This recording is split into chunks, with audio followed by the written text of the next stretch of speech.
twakongeye kurebana mu Rwanda ariko Imana ishimwe kubera ko dufite n'ahandi turi kurebanira ataraha gusa ku mubiri turi kurebanira.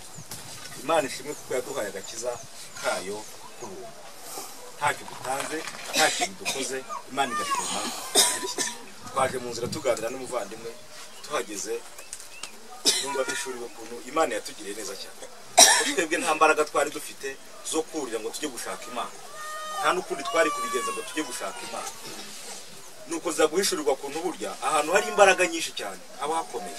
Ndamubwira nti buriya kugera ku kagari biroroshye, no kujya ku murenge wajyayo, ariko kujya kwa perezida uribona wajyayo ukoze iki? Nta kintu wapfa gukora kugira ngo ugereyo. Ni icyatuma utahagera nuko hari imbaraga zikomeye. Icyo akora imbaraga zaho hantu nizo zishobora kuza kureba abaturage zikaba uko bameze. Uko niko n'ijuru ryatubonye, niko n'ijuru ryadutekereje riza kutureba kandi turaboneka.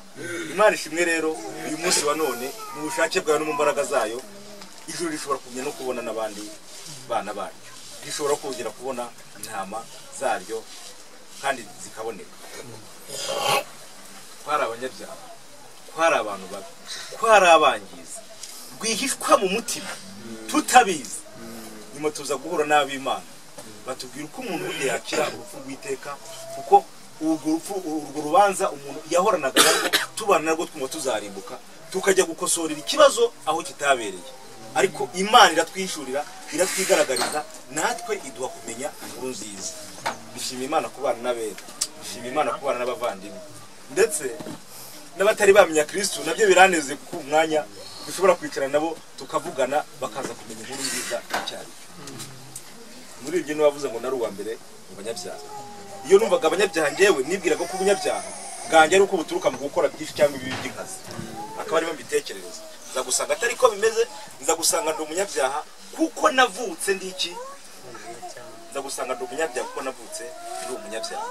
Ariko nza kumenya inkuru nziza, nza kumenya ko Kristo yavuye mu ijuru. Nabanje kumenya ko ngewe navutse kuri Adamu umunyabyaha. Ibyo bintera kuba nyine umunyabyaha. Nza gusanga ibintu nkora nzyanga ntanabishaka, ariko nubwo mbikora nkarwana n'ibyo bintu kugira ngo mbivemo bikananira, ariko nkumva nzatunganira Imana ariko namaze kuba mwiza, navuye muri ya makosa yanjye, navuye muri ya mafuti yanjye. Nza gusanga ni gutyo navutse, burya ni gutyo ndemye, nukomeze muri ubwo buzima aribwo ndimo. Ariko nza gusanga hari umugabo witwa Yesu Kristo wavuye mu ijuru aza mu isi, ngewe aranyambara, ngewe umunyabyaha. Amaze kunyambara, nge mubi, ngewe umugome, ngewe umunyabyaha, ajya ku musaraba, baramukubita, baramushenjagura, ndetse bamutera n'inkota mu mutima kubera ngewe. Bamaze kumutera inkota mu mutima, umwami wanjye, umwami w'amahoro waje kuncungura, umwami wanjye ava amaraso menshi. Nza kumenya ko nakijwe nuko Kristo umwami wanjye yapfiriye ku musaraba. Bimenye gutyo ndabyizera, ndakizwa, yemera gutyo ubundi umwana w'Imana. Ubundi umwana w'Imana ntabikesha ikintu nakoze, ntabikesha kuntu nabigiye. Kandi nyamara nubwo bimeze gutyo, na mbere yaho nari nzi ko ndi umwana w'Imana. Nari igihangange ubu ngubu nanjye nka n'Imana. Nari igihangange nizerwaga n'abakomeye cyane bakakira imbere. Nge sinanatorwaga, ahubwo baravuga batese twiriye dutora, ubundi si bose urabihagararira. Urahagahita uhagarara urubyiruko muri paruwasi, ugenda urubwira nyine ubutumwa bwiza. Nuko nanjye gahaguruka njye kubwira ubutumwa bwiza muri paruwasi, nyine mugiye kubabwira ngo ubutumwa bwiza, nkajya kubabwira ukuntu bagomba gutanga amafaranga, ukuntu bagomba kugira ibyo bazana, ukuntu bagomba kugira ibyo bakora kugira ngo tuzabashe kugera mu bwami bw'Imana. Akaba ari soreza kugira ngo tuzabashe kugera mu bwami bw'Imana. Ariko nanjye ntagira ubwo bwami bw'Imana, nanjye ntagira Imana muri ngewe. Ndaruha cyane, mba umuntu w'inzererezi mu madini. Ngezeho ni ibintu ntabwo bihagije, ndi kujya numva kuyobora urubyiruko muri paruwasi bitambaza ubwabyo, ahubwo nkwiye no kugerekaho kujya njya kurara mu gihuru kugira ngo ndusheho kuba umuntu w'Imana. Nuko nkagenda igihuru nkakiranamo ngasenga cyane, ariko noneho nkarushaho kuba umuntu mubi utari mu w'Imana. Numva nanjye nabaye mu buryo nibi ntabyo. Reka ngenda noneho abahanuzi bamanurira ibintu birushaho gutungana bibe byiza. Ngerageza kwegera abahanuzi, turasenga, barampanurira, yewe imodoka, amazu, ibintu bikomeye bambwiye biteye ubwoba. Ariko byose nkumva ntabwo ndi kwegera Imana, ntabwo ndi kwegera. Ngezeho umuntu ibi bintu ntabwo ari byo, ndabona nta gaciro mbihaye. None se aho nasengeye nanjye ubwanjye ko nzi ko ndi umunyabyaha, ko ntakizwe, ko ndi kumva nanjye nzajya mu muriro. Ibi bintu bimariye iki aho nabereye muri ibi bintu? mpagarara mvuze ngo sibyo, njye mvuze ko atari byo ariko nibiri byo ntabizi, ntazi byari byo nabirira ngavuga nti ibi bintu ntabwo ari byo, ariko nabona abajyayo ndetse mfe kubakurikira ese mbigenze gute. Nza gupfukama senga Imana, ngeze ahantu ku giti ndayibwira nti Imana nta kintu ngusabye, biriya bintu ndabona nge byarancanga, ariko nukuri kwawe narakuyobewe, icyo ngusabye Imana uzampa ubugingo. Umudamu wanjye yari atwite icyo gihe, mbyara umwana, nigeze mbibwira abavandimwe, umwana mwita asabye ubugingo, umwana mwita asabye ubugingo. Tukajya mu masengesho nkumva ntiryemeye, naba ndi muhira nkumva ndi kubushaka ariko nkumva ntabwo ngira mbyiyumvamo. Umwana mwita asabye ubugingo, mba muri ubwo buzima bwo kuzerera, mba muri ubwo buzima bumeze gutyo ariko ntazi Imana. Ariko nyamari ninjye wasomeraga abandi Bibiliya nkanabasomera ngo yemwe abarushye n'abaremerewe ngo nimuze musange ndabaruhura. Ayo ni amagambo nasomeye abantu igihe kinini cyane. Imana ishimwe cyane. Amen. Nuko rero ubutumwa bwiza bujya kongeraho igihe kimwe abavandimwe, umuvandimwe James yari yamenye ubutumwa bwiza bukuye mu Kagano, aho tugeze arabutubwira, tukadukorana imirimo y'amaboko akirirwa bitubwira, ariko nkamubwira ariko ibyo bintu uri kuvuga wagira ngo nibyo, ariko kandi wagira ngo muri n'abasazi, nge ndi kumva ibyo bintu bidasobanuka, simbasha kubisigira neza, wagira ngo nibyo, ariko nkumva ibyo bintu nkumva byarancanze cyane. Abavandimwe baza kuza batubwira ubutumwa bwiza, ntabwo nza kuvuga byinshi, hari n'abandi bakeneye gushima Imana y'ishimwe ry'uyu munsi, kandi wandi kumva ari byo, ariko kandi nkumva ni nk'iby'abasazi. None se ariko Imana ishimwe, igihe kiza kugera nizera bwa butumwa bwiza nza kubumenya n'u Rwanda bw'uko nza gusanga burya koko nta mbaraga y'umuntu yagira icyo ikora ngo ifate Imana, ahubwo nsanga Imana niyo yafata abantu. Nza kumenya ivuko uko ari ribi, ariko nza kumenya n'ibya kabiri byabaye byiza. Bishurirwa na Kristo mpereye ku kintu cyitwa guswapisha simukadi. Mwese muzi iyo umuntu agira ikintu bita abasimukadi abantu mwatuze amatelefone. Imana iza kumishura ibyo bintu, numva ndabifashe, numva ndabibona. Nza kubona kuntu umuntu afite umubare w'ibanga aba muri mobile money, simukadi igahera, yamara guhera kandi yaririho n'amafaranga, agasanga abayobora kuri MTN akababwira ati simukadi yaheze iriho amafaranga, ukayibatekereza ukayibabwira. Nabi kintu rero bakumarira nuko bagomba guswapira simukadi, ugasubirana nimero yawe, ariko igifuniko iyi simukadi yo ntabwo baguhindi, ugasubirana nimero yawe yindi yatakaye, uwayitoye ikamupfira ubusa.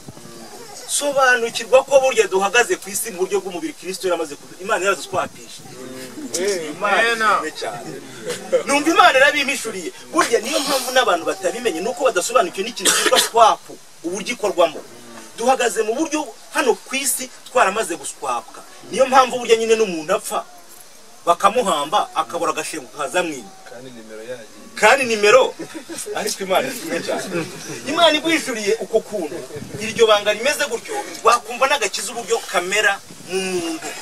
Nubwo buryo Imana yadufashe iraduswapa, nimero yacu igumaho. Imana ishimwe cyane, ariko iri mu ijuru imbere y'Imana. Aho ni handitse ngo ni mu buryo bwa mwuka. Turi mu isi mu buryo burya turi kurebana, tubifite mu buryo tubyiringiye mu kwizera kuba mw'imbere, ariko uburyo bw'umubiri ni ya simukadi. Si yose uburyo bw'umubiri ni ya simukadi, izata agaciro iveho, nimara kuvaho tujye twagaragara noneho mu yindi. Imana ishimwe ari iri mu ijuru, niho abantu bazajya bavuga ngo ngaba koko niyo se twareba Imana tuyibone twabaye abandi imbona nkubone, ngo bakungu ubu turi abana b'Imana, ngo ariko tuzamera ntibiragira gute, ntabwo kurerekana, ngo ariko niyerekanwa bizagenda bite, nibwo n'abantu bazajya bakwemera ibintu twavuze, nibwo n'abantu bazajya bati bya bintu byaba abantu ziko burya koko byari byo. Ese ko twabonaga ari bake, ko twabonaga atari benshi, abantu bangahe byaje kuba byo. Imana ishimwe cyane. Namani ngo yararwaye ibibembe, ngo ariko ngo byanduza, niho kanuna kuri cye cyane, ngo ariko ngo byanduza. None nza gusanga ngo aza no kwa Elisa, ariko yabanje gushakira ubukiro ku mwami umutegeka wiza ntibwaboneka. Elisa yemeye ngo amutumaho, nawe hageze ngo ntiyamwiyereka, ngo ntiyagenda ngo amusuhuze, ahubwo aramubwira ngo genda ujye mu ruzi widumburemo karindwi. Abitangira bica amazi, ariko byaje kurangira bimugendekeye neza, Namani abaye muzima. Gukira kwa Namani byatumye hamenyekana ko burya mu Isirayeli hari iki. Erega buriya nahi wabo yagiye Namani ntibabuze kuvuga batari ko burya babantu rero ntabwo boroshye. Babantu burya hari Imana. Imana ishimwe kubera ko yaduhaye agakiza k'ubuntu. Hagaze ndi umugabo uhamya Kristo, hagaze ndi nagiriwe neza n'Imana. Mu gihe kera ubuhamya no guhamya kwacu twahamyaga ntabwo twigeze duhamya Kristo ni segonda n'isaha. Abo twaye gato bamwe batubwiraga amashuri bafite, abandi batubwiraga uburyo bagiye kurangiza. Niba wajya kuri moto nk'iriya wavuga agaciro k'amafaranga ihagazemo n'izindi ufite mu muhanda, bivugiraga iby'amazu n'imodoka n'ibyo abantu bibereyemo. Ibyo bintu se bitanga ubugingo buhoraho.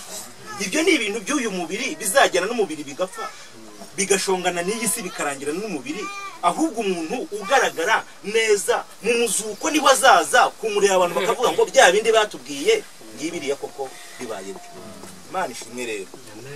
Turi abana b'Imana, twacunguwe n'amaraso, twacunguwe n'igitambo. Imana ishimwe cyane. Twaracunguwe, ubu turi bazima turabihamya. Tukaba rero tuvuga duti hari abantu bajya batekereza yuko uko tugenda tukavuga Imana ari ibintu byo kubeshya, ari ibintu bidafatika, bitewe n'ibintu byinshi abantu baba barumvishije. Dushimiye Imana rero cyane itugirira neza, iduhuza n'abavandimwe, yaduhaye umwana wayo kubona akadupfira, tukaba twaracunguwe n'amaraso y'ikiguzi, tukaba twaracunguwe n'amaraso y'igiciro cyinshi tutabashaga kubona. Nta cyo muri isi yaza kuducungura iyo tutaboneze ngo dutabara. Dushimiye Imana ishimwe cyane.